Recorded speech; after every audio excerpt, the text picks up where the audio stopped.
চারদিকে নদী ঘেরা মাত্র 11.47 বর্গ কিলোমিটারের একটি ক্ষুদ্র দ্বীপ ইউনিয়ন, অথচ এখানে বসবাস প্রায় 2 লাখ মানুষের। ত্রয়োদশ জাতীয় সংসদ নির্বাচনকে সামনে রেখে নির্বাচনী হাওয়া লেগেছে এই ভূখণ্ডেও।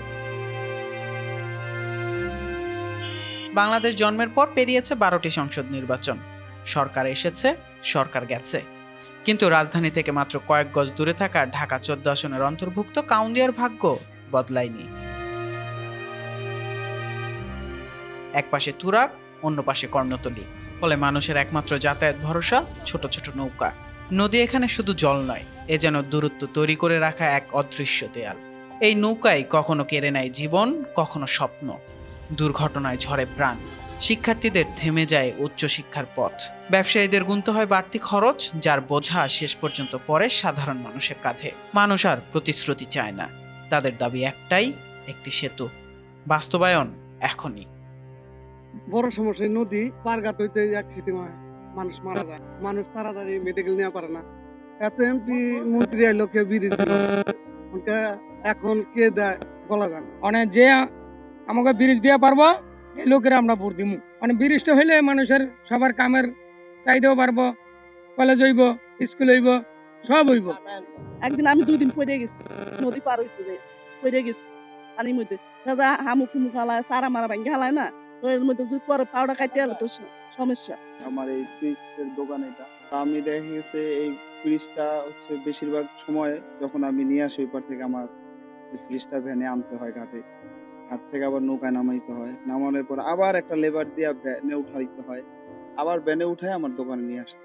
অভ্যন্তরীণ চলাচলেও নিত্য ভোগান্তি, ভরসা ব্যাটারি চালিত অটোরিকশা। সরু সড়কে এই যাত্রা প্রতিদিনের যন্ত্রণা।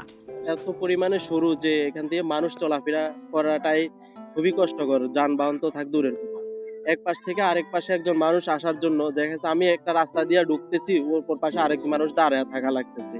কাউন্দিয়ায় নেই কোনো কলেজ বা উচ্চশিক্ষার ব্যবস্থা। ইউনিয়নে রয়েছে একটি মাত্র এমপিওভুক্ত উচ্চ বিদ্যালয়। এরপর শিক্ষার্থীদের নির্ভর করতে হয় রাজধানীর উপর। খেলার মাঠের অভাবে বাড়ছে মাদক ও কিশোর গ্যাংয়ের ঝুঁকি, ব্যাহত হচ্ছে শিশু কিশোরদের স্বাভাবিক বিকাশ। বেশিরভাগ মেয়েরা এসএসসি পাস করার পর উচ্চশিক্ষার অনীহা প্রকাশ করে।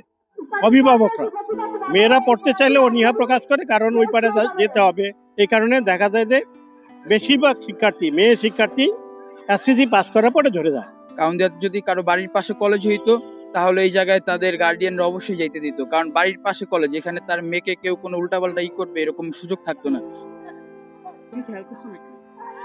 এখানে তো বড় মেয়েরা খেলে, খেলার জায়গা নাই, এই জন্য খেলতেছি। তাদের খেলা শেষ হলে আবার আমরা খেলবো। খেলার মাঠ নাই গে, একটা আছে, ওটা তো বড় বড় বড় ভাইয়ারা খেলে, খেলার জায়গা পাই না, বাসায় বসে থাকি না, রাস্তা রাস্তায় ঘুরি আর কি করি। আমাদের খেলাধুলা বলতে এখন নাই, কারণ হচ্ছে আগে যখন আমরা খেলতাম তখন আমরা নিজেরাই মাঠ তৈরি করে খেলতাম। আর এখন তো পোলাপানদের খেলার মন মানসিকতা নাই, যেহেতু মাঠ নাই সেখানে খেলা না। আর আমাদের 2 নং ওয়ার্ডে শুধু যে একটা ঈদগাহ মাঠ আছে।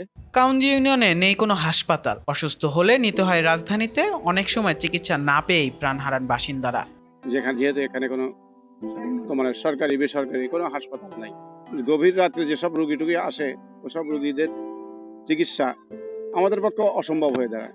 দাদা একটা মানুষ অসুস্থ হইলো, জরুরি নিতে পারবো না, সে নেই, আবার চিকিৎসা এই সাইডে নাই, ভালো কোনো চিকিৎসা নেই। আমাদের যারা মা বোন আছে তাদের জন্য কোনো ভালো হাসপাতালও নেই। এই কাউন্দিয়া থেকে ওই পার আমাদের যেতেই হয়, আমরা বাধ্য।